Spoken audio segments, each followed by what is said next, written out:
अपने घुटनों के बाहर आकर खुदा को बोले, परमेश्वर आज जो कुछ भी मैं सुनूं, मैं फलों को लेके आऊं। यीशु नाम यीशु, यीशु नाम यीशु। प्रभु यीशु मसीह के सामर्थ्य नाम में हम मांगते हैं। जब परमेश्वर ने आखिरी आज्ञा दी थी अपने चेलों को और 500 लोगों को, तो परमेश्वर ने कहा था यरूशलेम को ना छोड़ना, परंतु पवित्र आत्मा के आने की बाट जोहना। और वचन कहता है कि पेंटिकोस के दिन जब पवित्र आत्मा उतरा तो वो सब गैर भाषा से भर गए और सब पवित्र आत्मा से भर गए और सब अभिषेक से भर गए। और वचन ये भी कहता है कि वो जब पवित्र आत्मा और अभिषेक से भर गए तो वो सब लोग जो थे परमेश्वर के काम करने लगे, उनके हाथ रखने से रोगी चंगे होने लगे। और ये वचन पूरा हुआ कि अंत के दिनों में मैं अपना आत्मा सब मनुष्यों के ऊपर होने लूंगा। पुराने समय में जीसस क्राइस्ट के जन्म से पहले कुछ लोगों के ऊपर आत्मा उतरता था और परमेश्वर उनको अपना अभिषेक देता था। और परमेश्वर ने कहा था याजक जो मेरे अभिषिक्त होंगे ये लोगों के भार को उठाएंगे और लोगों के लिए बलि चढ़ाएंगे। और याजकों को परमेश्वर ने पवित्र रहने के लिए बोला। और वचन ये भी कहता है कि याजकों के ऊपर जो अभिषेक था उसके कारण परमेश्वर ने कहा था कि इनके जीवन में उत्तम दाख, उत्तम तेल और सब कुछ याजकों की लाइफ में जो आएगा वो उत्तम से उत्तम आएगा। मैं 10 तरह का बेस्ट जैतून का तेल मंगवाऊंगा और जो 10 में बेस्ट होगा वो मैं याजकों को दूंगा। यानी याजकों के जीवन में जो भी आशीष होगी वो सबसे उत्तम होगी, क्योंकि ये मेरे अभिषेक किए हुए हैं और ये मेरी सेवा करने वाले लोग हैं। और जब हम ये बात को जानते हैं कि परमेश्वर एक सा रहने वाला परमेश्वर है और परमेश्वर कभी बदलता नहीं, पुराने नियम में और नए नियम में वो बदला नहीं है, वो एक ही है। कुछ चीजें उसने की हैं लेकिन वो बदला हुआ परमेश्वर नहीं है। अगर वो पहले याजकों को खड़ा करता था सेवकाई के लिए, तो बाइबल कहती है जब हम प्रकाशित वाक्य 1 उसकी 5 और 6 आयत पढ़ते हैं, अब वो ये कहता है कि जो पुराने समय के याजक हुआ करते थे कुछ, अब तुम सब जो परमेश्वर को मानते हो तुम सब याजक हो और तुम्हारा महायाजक प्रभु यीशु मसीह। यानी परमेश्वर जब आपको देखता है तो वो इस निगाह से देखता है कि जिसने परमेश्वर को ग्रहण कर लिया, जो परमेश्वर में आ गया, जिसने बपतिस्मा ले लिया, परमेश्वर की निगाह में जब वो आपको देखता है तो एक याजक और एक राजा के रूप में देखता है।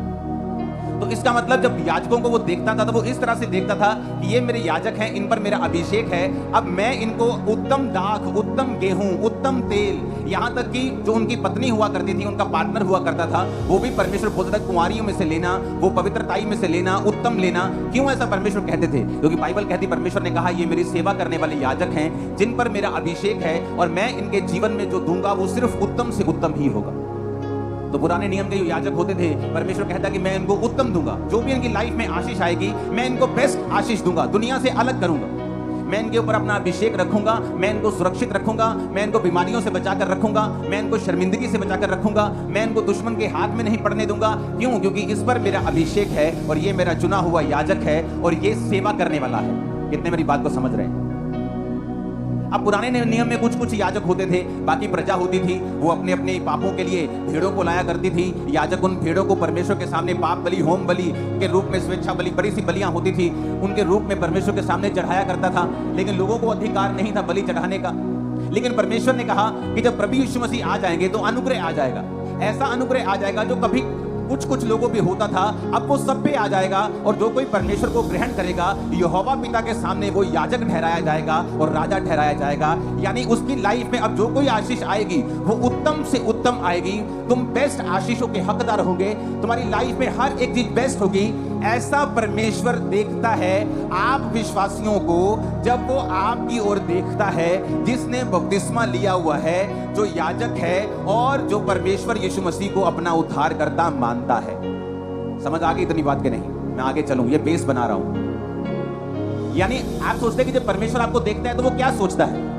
मैं आपको बता रहा हूं कि जब परमेश्वर आपको देखता है तो वो ये सोचता है कि ये मेरा याजक है और इसका मेरा अभिषेक इसके ऊपर है, तो मैं इसको इसकी लाइफ में बेस्ट दूंगा। ये परमेश्वर सोचता है आप सबके विषय में। लेकिन अब कुछ पॉइंट हम देखेंगे कि क्या हम सचमुच याजक हैं। याजकों को कुछ काम दिए गए थे परमेश्वर के द्वारा। याजक के ऊपर अगर अभिषेक ज्यादा था और अलग था, उनकी आशीष अलग थी, तो परमेश्वर की इंस्ट्रक्शंस याजकों के लिए अलग थी। जो आम विश्वासी कर सकते थे वो याजक नहीं कर सकते थे। जो याजक कर सकता था वो महायाजक नहीं कर सकता था। अब हम उन विषयों पे बात करेंगे जो परमेश्वर ने याजकों को कहे थे कि अगर तुम याजक हो और मेरे पवित्र किए गए हो तो तुम्हारे जीवन में तुम्हें कुछ इंस्ट्रक्शंस खास हैं जो माननी पड़ेगी, क्योंकि वचन में लिखा है नए नियम में कि जो परमेश्वर ने तुम्हारा अभिषेक किया है वो तुम्हें सब बातें सिखाता है।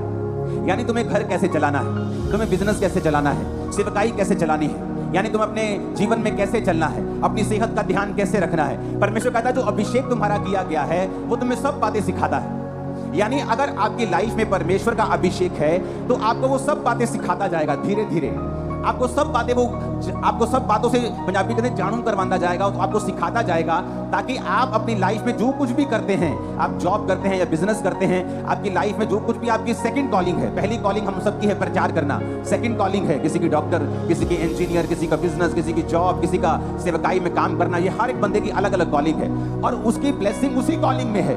अगर वो उसी बुलाहट में बना रहेगा तो ब्लेसिंग तभी उसके पास रहेगी। तो परमेश्वर ने सबको अभिषेक दिया। परमेश्वर ने कहा ये अभिषेक जो तुम्हारे ऊपर होगा ये सब बातें तुम्हें सिखाएगा।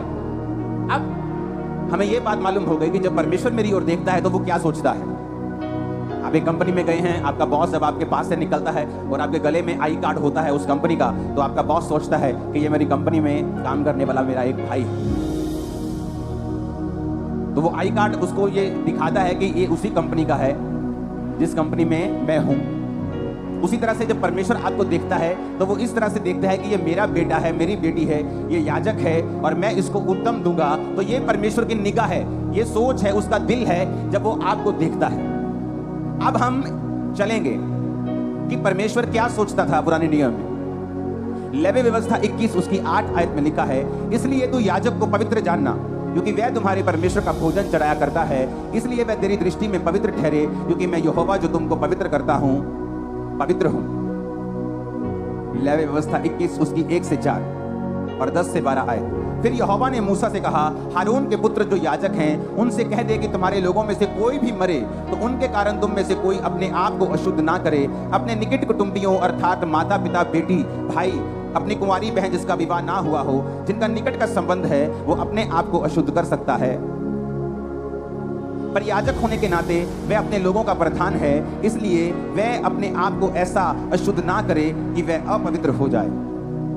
इफिसियों 2 उसकी 1, उसने तुम्हें भी जिलाया जो अपने अपराधों और पापों के कारण मरे हुए थे। अब परमेश्वर क्या कहता है याजकों को, उसने प्रजा को नहीं कहा। याजकों को पता क्या कहता है, कहता अगर तुम्हारा कोई रिश्तेदार मर जाए, तुम्हारा मामा मर जाए, बुआ मर जाए, फूफी मर जाए, फुफड़ मर जाए, मासी मर जाए, अपने निकट संबंधी मर जाए, तो तुम वहां जाकर अपने आप को अशुद्ध नहीं करोगे, उसकी लोथ को नहीं छुओगे, वहां पर अपनी प्रेजेंस नहीं रखोगे। हाँ, अगर तुम्हारी कुंवारी बहन, तुम्हारा भाई, तुम्हारा बाप, तुम्हारी मां मर जाए तो वहां तुम जा सकते हो। यानी एक स्टैंडर्ड था याजक के लिए कि वो यहां जा सकता है और यहां नहीं जा सकता। उसी तरह से परमेश्वर ने नए नियम में लिखा है अविश्वासियों का विश्वासियों के साथ क्या मेलजोल, भेड़ का भेड़िए के साथ क्या नाता। लेकिन आज क्यों परमेश्वर उनको ऐसा कहता था? परमेश्वर कहता तुम्हारे ऊपर अभिषेक है।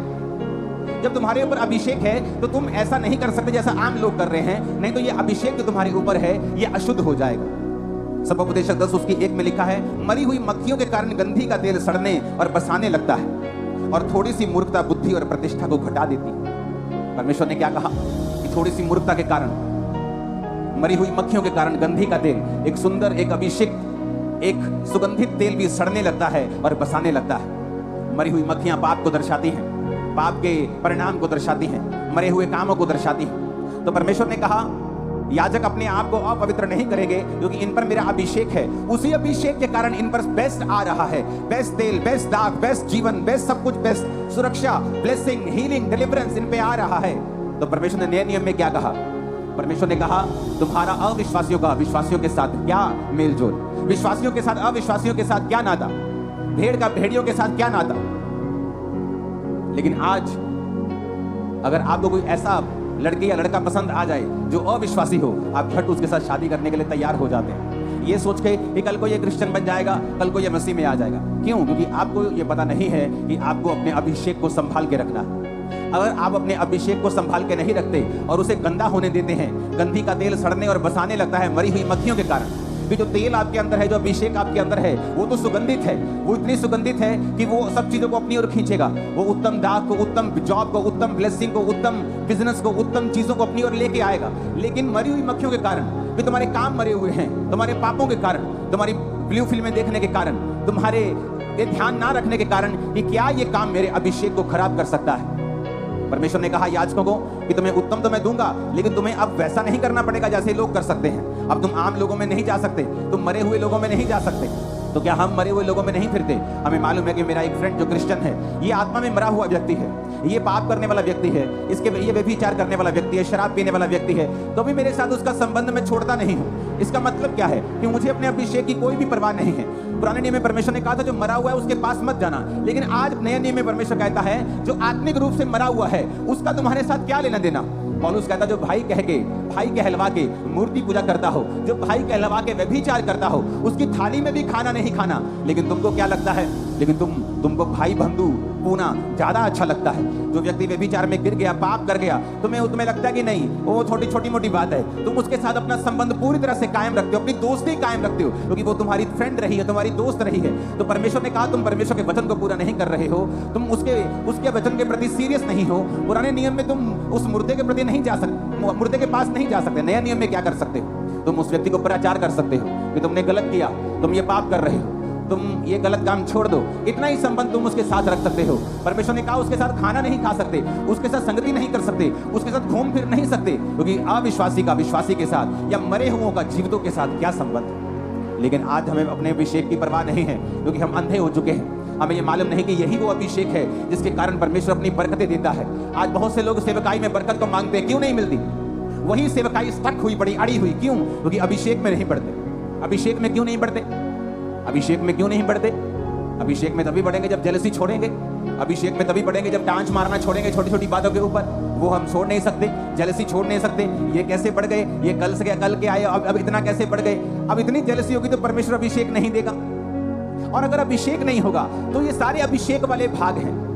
परमेश्वर ने कहा मैं तुम्हारा अभिषेक वाला भाग तुम्हें दे दूंगा। यानी अगर तुम्हारी लाइफ के ऊपर अभिषेक है तो एक एक्स्ट्रा ब्लेसिंग है तुम्हारी लाइफ के ऊपर जो परमेश्वर तुम्हें देगा। लेकिन शैतान मूर्ख बनाता है, वो तुम्हें ऐसे भाईचारे में ले जाएगा जो तुम्हारे लिए अच्छा नहीं है। परमेश्वर ने कहा अब तुम परमेश्वर से ऊपर होना चाहते हो, ये तुम्हारी मर्जी है, क्योंकि उसका वचन कहता है कि अगर कोई भाई कहलाकर, क्रिश्चियन कहलाकर मूर्ति पूजा करता हो, शराब पीता हो, अगर कोई भाई कहलाकर गंदे काम करता हो, भाई कहलाकर व्यभिचार करता हो, जादू टोना करता हो, तो तुम्हारा उसके साथ कोई संबंध नहीं है, तुम उसके साथ खाना भी नहीं खा सकते। क्योंकि हमें अपने अभिषेक की परवाह आज नहीं है। दाऊद को 16 साल की उम्र में अभिषेक कर दिया गया, लेकिन उसे राजा नहीं बनाया गया। परमेश्वर ने कहा दाऊद ये मेरी इच्छा तो है तो मैं तुम्हें राजा बनाऊं, राजा की कुर्सी पे बिठा दूं, लेकिन अभी वो कुर्सी वाला अभिषेक तुम्हारी लाइफ के ऊपर नहीं है। तो दाऊद को वफादार रहना पड़ा।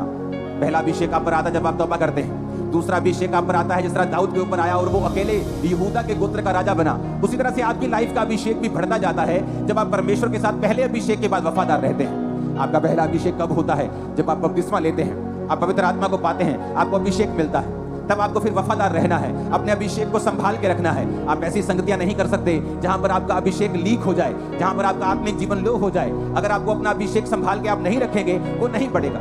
दाऊद जब 20 साल का हुआ, परमेश्वर ने उसको यहूदा गोत्र का राजा बनाया। अभी भी इजराइल का राजा नहीं बनाया, सिर्फ इजराइल के 12 गोत्रों में से एक गोत्र का राजा बनाया। क्यों? अभी तक वो अभिषेक उसकी लाइफ के ऊपर नहीं था कि उसको सारे गोत्रों के ऊपर राजा बना दिया जाए। वो 30 से जब 37 साल का हुआ तो बाइबल कहती फिर परमेश्वर ने उसे पूरे इजराइल का राजा बनाया। क्यों? परमेश्वर ने दाऊद की लाइफ में 20, 21, 22, 23 साल लगा दिए उसे राजा बनाने में, जबकि अभिषेक उसका टीन एज में ही कर दिया गया था। क्योंकि परमेश्वर ये देख रहा था कि दाऊद उसके साथ वफादार रहे और अभिषेक में बढ़े। और जब वो अभिषेक में बढ़ता जा रहा था, परमेश्वर उसकी लाइफ में ब्लेसिंग्स को, उसके राज्य को बढ़ाता जा रहा था। कितने मेरी बात को समझ रहे? लेकिन आज हमें कोई परवाह नहीं है। क्या आज हमें परवाह है इस चीज की कि क्या हमारा अभिषेक हमारी संगति से खराब हो रहा है? कोई परवाह नहीं। कैसी संगति हम कर रहे हैं? कोई परवाह नहीं।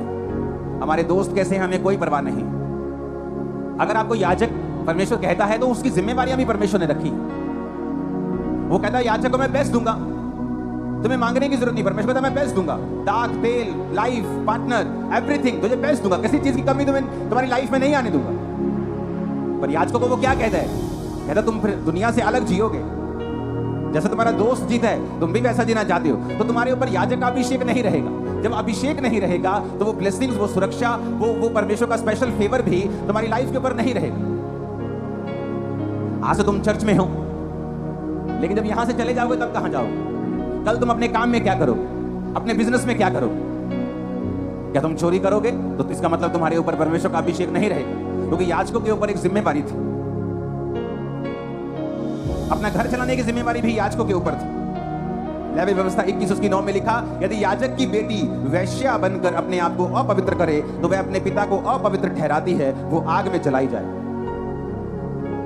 परमेश्वर ने क्या कहा है? पुराने नियम में अगर याजक की बेटी वैश्या बन जाए तो आग में जला दो। तो नए नियम में भी उसने सेम कहा, लेकिन किस तरह से कहा वो हमें देखने की जरूरत है। पहला तिमुथियुस 3 उसकी 2, 4 और 11, 12 में लिखा है, ये आवश्यक है कि अध्यक्ष निर्दोष और एक ही पत्नी का पति संयमी, सुशील, सभ्य, अतिथि सत्कार करने वाला, सिखाने में निपुण, अपने घर का अच्छा प्रबंध करता हो, अपने बाल बच्चों को सारी गंभीरता से अधीन रखता हो। तो चेंज नहीं किया, लेकिन मारने का अधिकार अभी नहीं दिया। मार कुटाई बंद हो चुकी है। इस फूलसूली पे चढ़ा दो, आग लगा दो, वो पत्थर मार दो, बंद हो गए। पर कहता अपने पेटे पे छड़ी चलाना बंद नहीं, पूरी गंभीरता से अधीन रख, ये बंद नहीं किया। आप अपने घर के अगुए हैं, आप अपने घर के पिता हैं, आप अपने घर के याजक हैं, लेकिन आपको ये नहीं मालूम कि आपके बच्चों के दोस्त कौन हैं, वो स्कूल में क्या कर रहे हैं, वो अपनी लाइफ में क्या कर रहे हैं। बहुत सारे प्रॉफिट्स ने ये गलती की है, सेवकाई में इतना बिजी हो गए कि अपने बच्चों को अपने अधीन कभी नहीं किया। जिस तरह के शमूएल, ऐसा नबी जिसकी एक भी बात धरती पे गिरती नहीं थी, लेकिन वचन कहता है कि उसके बच्चे परमेश्वर की राहों पर नहीं चले। क्यों? क्योंकि हर टाइम सेवकाई में बिजी, अपने बच्चों की ओर कभी भी ध्यान नहीं दिया, अपने परिवार की ओर ध्यान नहीं दिया। जबकि वचन ये कहता है कि अगर तुम अध्यक्ष बनना चाहते हो तो तुम्हें अपने परिवार को भी संभालना आना चाहिए। आपको नहीं पता आपकी वाइफ की प्रेयर लाइफ कितनी है, आपको नहीं पता आपके हस्बैंड की प्रेयर कितनी है। आप आपने अपना घर व्यवस्थित नहीं किया। अगर आपने अपना बेस व्यवस्थित नहीं किया, आप बड़ी बिल्डिंग उस पर नहीं बना सकते। आपने अपने घर के माहौल को ऐसा नहीं किया कि सब प्रार्थना कर सके। हर बंदा अपने में बिजी है और संडे के संडे हम चर्च चले जाते हैं। ये उत्तम रास्ता नहीं है और ये सही रास्ता नहीं है। बाइबल कहती है एली के दोनों बच्चे, एली के बच्चे जो थे वो लुच्चे थे, वे विचार करते थे भवन में। और बाइबल कहती है एली आता था, बोलता था, बच्चों तुम गलत करते हो। ऐसे होते ना ठंडे माँ बाप, अपने बच्चों को समझाते रहते, बेटा ऐसा मत करो। लेकिन तब भी परमेश्वर ने सजा दी, जबकि परमेश्वर ये चाहता कि एली वहां पे गर्म रहे, डंडा उठाए, उनकी नानी याद करवा दे, उनको बेइज्जत करे। लेकिन आज के लोग बेइज्जत होना नहीं चाहते, वो मरना चाहते हैं। तो एली ने उनको बेइज्जत नहीं किया, पर बाइबल कहती है फिर वो नाश के रास्ते पे चले गए। और एक दिन संदूक उठा लिया गया, जब हमला हुआ और दोनों बच्चे एक ही दिन में मर गए। और जब एली को यह समाचार मिला, वो भारा था, कुर्सी पे बैठा हुआ था, तोंद निकली हुई थी, बहुत भारी था। जब उसने समाचार सुना, झटका लगा और वो भी गिरा, और भारी होने के कारण गर्दन के भार गिरा और गर्दन के मणके टूट गए और वहीं पे वो मर गया। जहां गर्म होना चाहिए था वहां गर्म नहीं हुए, ताकि घर में कलेश ना हो,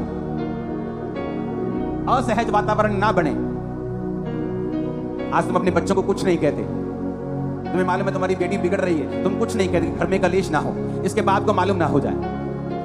एक दिन वो छोटा सा सांप जो तुमने पाला हुआ है वो बड़ा अजगर बन जाएगा, क्योंकि जो छोटा सा सांप उत्पत्ति में आदम के पास आया था, वो प्रकाशित वाक्य में एक बड़ा अजगर बन के आता है। एली ने अपने बच्चों की ओर ध्यान नहीं दिया, खुद परमेश्वर में चलता रहा, लेकिन अपने बच्चों पे डंडा नहीं उठाया। उसके पास ताकत थी, वो अपने बच्चों को एक्सपोज करता लोगों के सामने और बोलता कि ये व्यभिचारी है, मत करो, तुम इनको याजक मत समझो। ऐसे बड़े स्टेप उठाता उनके सामने, उनको शर्मिंदगी होती, फिर वो तौबा कर लेते। लेकिन मुंह से समझाता क्या? सिर्फ सिंपल, ओ बेटा डोंट डू दिस, बेटा ऐसे मत करो, की करिए हो आजकल के न्याणे मानते ही नहीं गए, और तुम उनको बड़ा कर रहे हो नाश के लिए।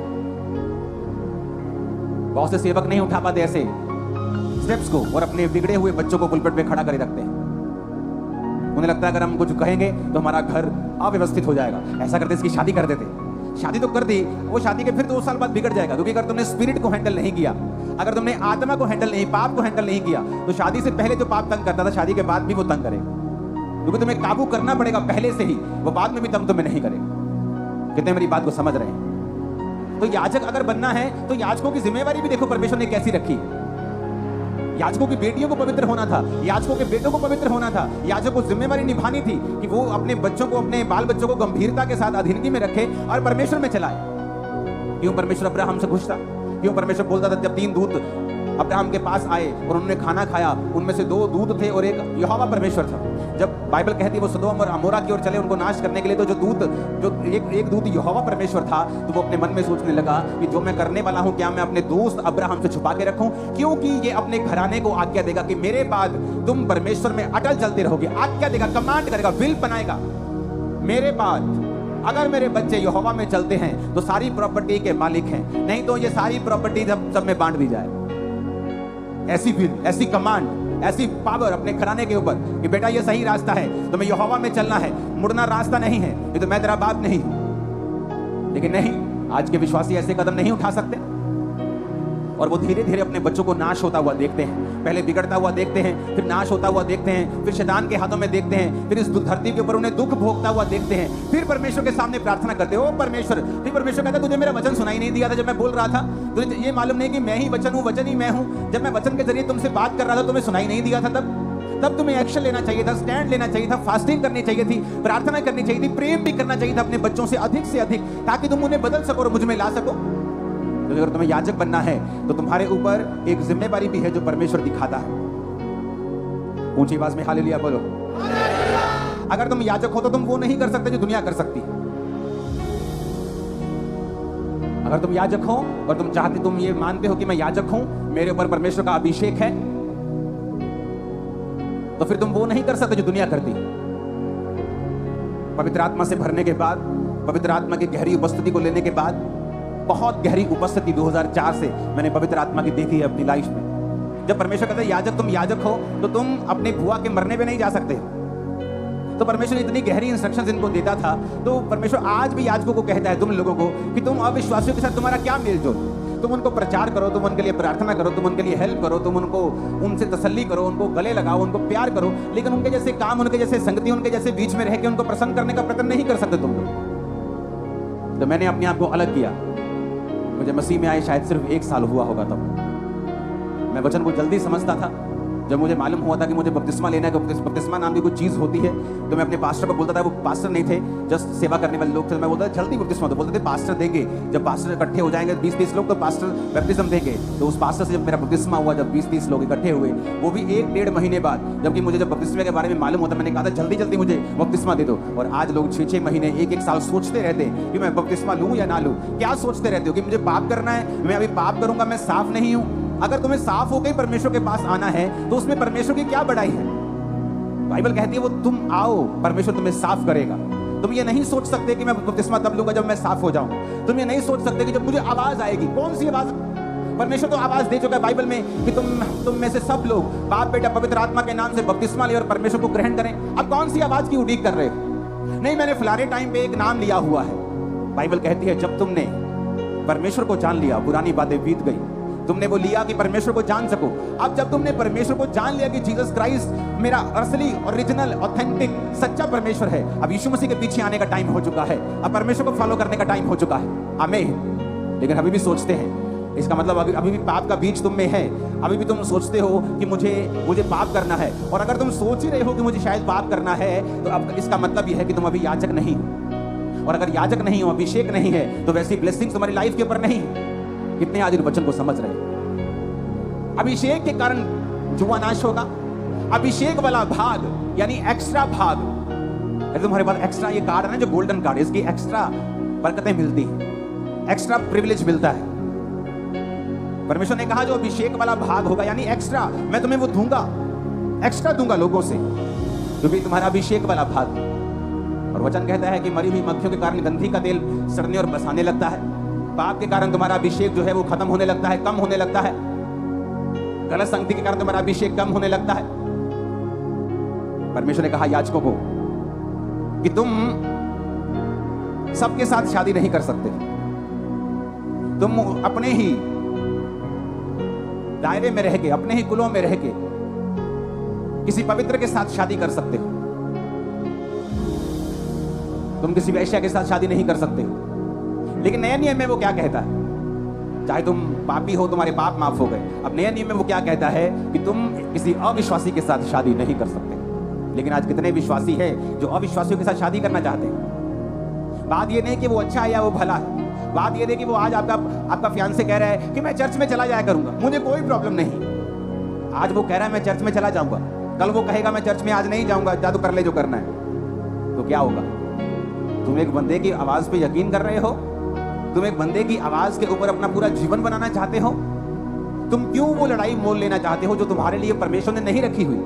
एक लड़ाई है जो आपकी आनी है शैतान के साथ। किसी परीक्षा में आपको पढ़ना है, परमेश्वर आपको डालेगा ताकि आपके विश्वास को परख सके, आपको आगे बढ़ा सके। एक लड़ाई है जो आप खुद मोल ले रहे हैं कि कल को जब वो मुकर जाएगा, मुझे नहीं जाना चर्च में, फिर आप उसके लिए प्रार्थना करवाएंगे, अपने पास्टर को भी तंग करेंगे, आप फिर पूरी ईमेल भर देंगे, आप फिर ले हैंड पे खड़े हो जाएंगे। ये वो लड़ाई है जो परमेश्वर ने नहीं सोची हुई आप करें, ये आपने खुद मोल ली।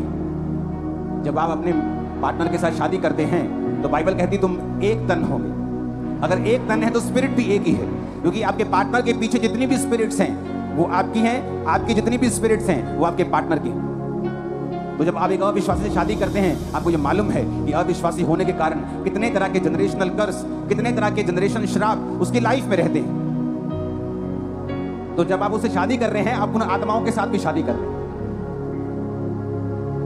जब आप किसी के साथ व्यभिचार करते हैं, आप उसकी स्पिरिट के साथ बंध जाते हैं। चाहे आप तौबा भी कर ले, लेकिन लास्ट तक आपको वो स्पिरिट उठानी पड़ती है आपके कंधों के ऊपर। नहीं तो यकीन नहीं तो दाऊद को पढ़ लो, वो माफ कर दिया गया, लेकिन वो तलवार की स्पिरिट उसके बच्चों को उसकी जिंदगी के अंतिम दिनों तक उसने छोड़ा नहीं। इसलिए वचन कहता है कि जो पाप तुम करते हो दूसरे, वो देह से बाहर है, लेकिन जो पाप तुम व्यभिचार का करते हो वो डबल पाप है, तुम्हारी देह के विरुद्ध भी है, तुम्हारी आत्मा के विरुद्ध भी। कितने इन बातों को समझ रहे हैं? तो वचन कहता है कि परमेश्वर ने ये सब चीजें हमें लिख कर दी हैं और हमें अपना अभिषेक संभालने के लिए हमें अलग टाइम में रहना है। हमारी बाउंड्रीज हैं, हमें एक बाउंड्रीज में रहना है ताकि हम अपने अभिषेक को बचा के रखें, क्योंकि जो लोगों की लाइफ में नहीं है परमेश्वर ने आपको दिया है, वो अभिषेक आपका है। उसने कहा मैं पवित्र हूं, तो तू पवित्र बन। पवित्रताई के बिना कोई मुझे देख नहीं पाएगा। अगर वो अभिषेक हमारी लाइफ में होगा, वो सब चीजों को हमारी लाइफ में खींच के लेके आए। और ये एक दिन का काम नहीं है। अभिषेक का मतलब है टू रब, किसी चीज पर रगड़ना। एक खुशबूदार चीज को आप अपने शरीर पर एक दिन रगड़ेंगे तो उसकी स्मेल 2 दिन नहीं जाती। तो अगर आप रोज रगड़ते जाएंगे, रोज रगड़ते जाएंगे, रोज रगड़ते जाएंगे, रोज रोज रोज, तो वो आपके शरीर का एक हिस्सा बन जाएगा। लेकिन जब आप गंदगी में जाएंगे, मिट्टी में जाएंगे, लोटपोट हो जाएंगे, तो उसकी स्मेल थोड़ी धीमी हो जाएगी। फिर आपको नहाना पड़ेगा, फिर आपको मलना पड़ेगा उस स्मेल को वापस पाने के लिए। उसी तरह से अभिषेक है। जब आप संसार में जाते हैं, मिट्टी में, कीचड़ में जाते हैं, उसकी स्मेल फीकी होने लगती है और एक दिन खत्म हो जाती है। लेकिन जब आप रोज प्रार्थना में, रोज रोजा, रोज वचन, रोज आप रोज रगड़ते हैं उस सुंदर चीज को, खुशबूदार चीज को, वो आपके आसपास एक ऑरा बना लेती है। आप किसी से सरसरी भी मिलेंगे, ऐसे ही उसकी लाइफ में बड़ा काम हो जाएगा, परमेश्वर उसको छू ले। क्यों? क्योंकि वो अभिषेक जो रगड़ रगड़ के आपके आसपास एक ऑरा बन चुका है, आपकी स्मेल बन चुकी है उस अभिषेक के कारण। अभिषेक इस तरह से काम करता है। हालेलुया। अपनी लाइफ में अभिषेक को कभी गवाओ मत। और शैतान इसीलिए, क्यों वो आपको चाहता है व्यभिचार करो, क्यों वो चाहता है प्रेयर ना करो, क्यों वो चाहता है आप टीवी देखते रहो। उसे मालूम है अगर ये प्रेयर में बैठेगा तो ये अभिषेक होगा। अगर ये अभिषेक से रोज अपने आप को रगड़ेगा तो अभिषेक इसके अंदर आता जाएगा। जब अभिषेक आएगा तो ब्लेसिंग्स आएंगी। शैतान अभिषेक से नफरत करता है। वो ऐसी चर्चिस से नफरत नहीं करता जहां अभिषेक ना हो, जहां ठंडी ठंडी आराधना हो, 2 मिनट का 10 मिनट का वचन हो, फिर उसके बाद पास्टर आपसे हाथ मिलाए और आपको छुट्टी कर दे। वो नफरत नहीं करता ऐसे लोगों से। क्यों? क्योंकि अभिषेक के कारण जुआ तोड़ दिया जाए। उसे अभिषेक वाले लोगों से नफरत है। आप देखेंगे शैतान अभिषेक लोगों से नफरत क्यों करता है, ऐसी चर्चिस से नफरत क्यों करता है जहां अभिषेक के काम होते हैं? क्योंकि अभिषेक के कारण जुआ तोड़ दिया जाए। ऐसी चर्चिस से नफरत क्यों नहीं करता जहां काम नहीं होते? क्योंकि वहां अभिषेक नहीं। जहां अभिषेक नहीं वहां शैतान को कोई प्रॉब्लम नहीं, क्योंकि अभिषेक के कारण जुआ नाश कर दिया जाएगा। अब आने वाले समय में देखोगे शैतान किस तरह से अभिषेक लोगों पे अटैक करता है। प्रभु ने मुझे आज नहीं, कितने महीने पहले बताया था। आज एआई का जमाना है। आप देखेंगे पास्टर की शक्ल को किसी गंदे लोगों की शक्ल पे लगाकर अलग अलग तरह के वीडियोस लोग जारी करेंगे। देखो पास्टर क्या कर रहा है, देखो बॉम्बे का पास्टर क्या कर रहा है, जबकि वो असल वीडियो नहीं होगी, वो गंदी वीडियो कंप्यूटर के द्वारा बनाई गई होगी। उसके हाथ में सिगरेट पकड़े, कंप्यूटर बनाएगा। पास्टर्स पे अटैक क्यों कर रहा है शैतान? क्योंकि उसको पता है कि अभिषिक्त हैं। वो अभिषेक वाले लोगों पे अटैक क्यों करता है? उसे मालूम है अगर शैतान मुझ पे अटैक करता है तो वो मुझे पे अटैक नहीं कर रहा, वो आप पे अटैक कर रहा है, क्योंकि ये अभिषेक आपको छुड़ा रहा है। कितने मेरी बात को समझ रहे हैं? वो अभिषेक चर्चों के ऊपर ही क्यों बोलता है? उसे अभिषेक चर्चों से क्यों प्रॉब्लम है? क्योंकि अभिषेक के कारण तेरा हर जुआ तोड़ दिया जाएगा। और सबसे अधिक क्या संभालना है? अभिषेक को। क्यों नहीं जाना इधर उधर? अभिषेक के कारण। क्यों नहीं गलत संगति में पड़ना? अभिषेक के कारण। क्योंकि अगर अभिषेक लाइफ से उड़ गया, वो धीमा पड़ गया, मध्यम पड़ गया और फिर गायब हो गया, तो शैतान के लिए आप जस्ट एक ऑब्जेक्ट हैं। जैसे दूसरे लोग हैं वैसे ही आप हैं। आपका नाम, आपका बाप चाहे बिशप क्यों ना हो, उसे कोई फर्क नहीं पड़ता। वो बड़ा से बड़ा प्रेरित क्यों ना हो, वो उसे कोई टेंशन नहीं। शैतान भी अभिषेक था, उसे अभिषेक की वैल्यू मालूम है। वो भी अभिषेक था, वो जानता है अभिषेक क्या कर सकता है, क्योंकि वो भी अभिषेक था, तो उसे मालूम है अभिषेक क्या कर सकता है। आज शैतान का अभिषेक देखो दुनिया में कैसे काम करता है। हम फॉरेन में थे, वहां कॉन्सर्ट होना था, जो शारीरिक गानों वाला कॉन्सर्ट, तो वहां गोरों की लाइन लगी पड़ी थी। गोरे लाइन में बड़े लगते हैं, बड़े खुश रहते हैं, पता नहीं क्या चक्कर, और बड़े पेशेंस रहते हैं। इंडियन तो लाइन तोड़ने की बड़ी कोशिश करते हैं, लाइन टूट जाए हम आगे फोन कर दे, वो नहीं ऐसा करते, वो आराम से खड़े रहते हैं। लंबी लाइन लगी, आधा किलोमीटर लंबी, स्टेडियम के बाहर लाइन, आराम से खड़े एक कॉन्सर्ट में जाने के लिए। चर्चेस खाली क्यों? क्योंकि जब चर्चेस से अभिषेक खत्म होता गया,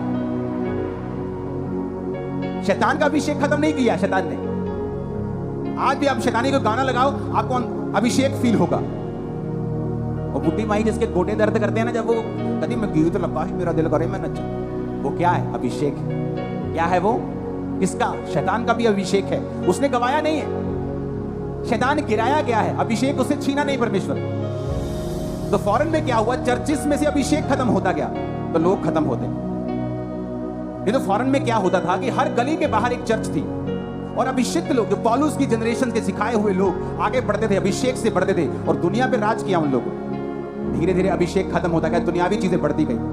ओ ह्यूमैनिटी ह्यूमैनिटी करते गए। ये यूरोप वाले, ये जो अमेरिका वाले, ये लोग जो आज ह्यूमैनिटी ह्यूमैनिटी कर रहे हैं, एक दिन इन पर अन्य जाति, मैं उस कौम का नाम नहीं लूंगा, आप समझ जाना, कब्जा कर लेंगे। और जब 30% हो जाएंगे, इनके नाक में दम कर देंगे, ये सारे अंग्रेज घुटनों पे आ जाएंगे और यहोवा के सामने भीख मांगेंगे, और तब परमेश्वर उन जगहों पे काम करना शुरू करेगा। याद रखना, जो काम यहां हो रहा है, चाइना में हो रहा है, इंडोनेशिया में हो रहा है, एशिया में हो रहा है, कोरिया में हो रहा है, हो चुका है वहां पे, वो काम फिर वहां पे होगा, फिर से दोबारा होगा। जो काम 1000 ईस्वी में हुआ, जो पौलुस के जमाने में हुआ, जो पहली सदी में हुआ, वो फिर से शुरू होगा। जब अभिषेक कब हुआ? चर्चिस में से लोग कम हुए, क्योंकि जब अभिषेक नहीं है तो आप लोगों को खींच नहीं सकते।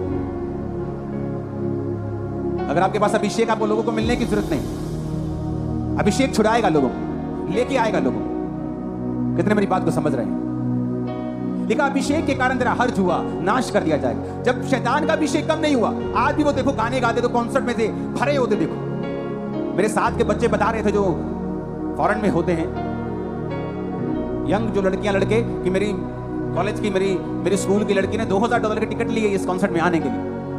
क्यों? शैतान का अभिषेक कम नहीं हुआ, और वो अपने लोगों को अभिषेक देता है कि जाओ लोगों को अपनी ओर खींचो।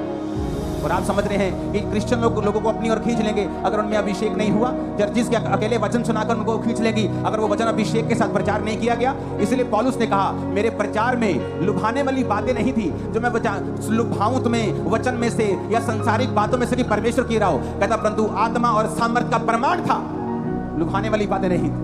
आज क्या चल रहा है मोस्टली चर्चिस में? लुभाने वाली बातें, वो आपको टीच करने की कोशिश करते हैं, यहोवा के बारे में बताने की कोशिश करते हैं, जबकि वो भूल गए कि जिसके खिलाफ तुम्हारा शैतान के खिलाफ युद्ध है, भाई साहब उसके पास सामर्थ है, और तुम बिना सामर्थ के चल रहे हो। तुम उसके सामने जोकर हो, शैतान के सामने वो तुमको जोकर मानते हैं। तुम बिना अभिषेक से नहीं चल सकते, तुम नहीं खींच सकते, तुम नहीं ला सकते लोगों को परमेश्वर के पुलपिट के सामने कि आओ और तौबा करो। जब लंगड़े चलेंगे, अंधे देखेंगे, काम होंगे, छुड़ाए जाएंगे शैतान के बंधनों से लोग, तो लोग यकीन कर लेंगे कि यहाँ सचमुच परमेश्वर की सामर्थ है और परमेश्वर का आत्मा यहाँ पे है, और सचमुच यहोवा परमेश्वर जीवित है, यीशु जीवित है। हालेलुया। अगर अपनी लाइफ में कुछ संभाल के रखना है तो वो क्या है? नहीं सुना मेरे को? ऊंची आवाज वालों, ये स्पिरिट में चला जाए तुम्हारी, 7 बार बोलो, क्या संभाल के रखना है?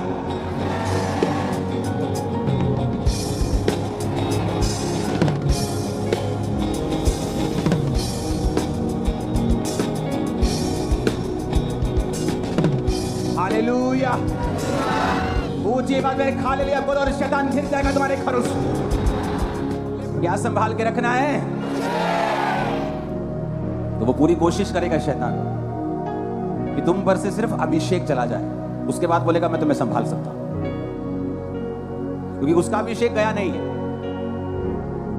और उसे बताइए क्या कर सकता है, तो वो कोशिश करता है कि तुम उस काम को करो जो वचन के खिलाफ है, तुम्हारा अभिषेक कम हो और एक दिन खत्म हो। क्योंकि शैतान के खिलाफ तुम एक जोकर हो अगर तुम्हारी लाइफ में अभिषेक नहीं। चाहे तुम्हें बाइबल सिर के पैरों से लेके उत्पत्ति से लेके प्रकाशित वाक्य के अंत तक आती हो, तुम बाइबल के टीचर हो, तुम्हें एक एक लाइन पता हो, और तुम्हारे ऊपर अगर अभिषेक नहीं, तुम जोकर हो। शैतान तुम्हें कुछ नहीं समझता। अभिषेक होगा तो बरकत होगी, सुरक्षा होगी, शर्मिंदगी नहीं होगी। जो प्रार्थना नहीं करते अभिषेक नहीं ले सकते। जिनकी 2.5-3 घंटे से कम प्रेयर है अभिषेक कभी नहीं ले सकते। फास्टिंग नहीं करते, संगति रेगुलर नहीं करते। हाँ, किराया नहीं होता जी, एक संडे आ जाते, एक संडे नहीं आते। तुम रोटी 2 टाइम खाते हो ना रोज? हाँ जी हाँ जी, रोज 3 टाइम जी, सवेरे भी ऐसी खा के जाइए करो। अगर तुम रोटी 3 टाइम खाते हो, तुम्हें हर संडे चर्च आना जरूरी है। अगर तुम 2 टाइम खाते हो तब भी आना जरूरी है। 1 टाइम खाते हो तब भी आना जरूरी है। इससे कम खाते हो फिर मत आना, क्योंकि इससे कम तुम खाते नहीं। आत्मिक जिंदगी के लिए, संगति के लिए हमारी वैल्यू कम हो गई, अभिषेक कम हो गया। अभिषेक कम हो गया, शैतान अटैक करना शुरू कर दिया। हमें स्पिरिचुअल चीजों की वैल्यू नहीं पता, इसीलिए क्वेश्चंस हमारी लाइफ में रहते हैं। ऐसा क्यों हो रहा है, ऐसा क्यों है, मेरी लाइफ में बरकत में टाइम क्यों लग रहा है? ये क्वेश्चंस इसीलिए। हालेलुया।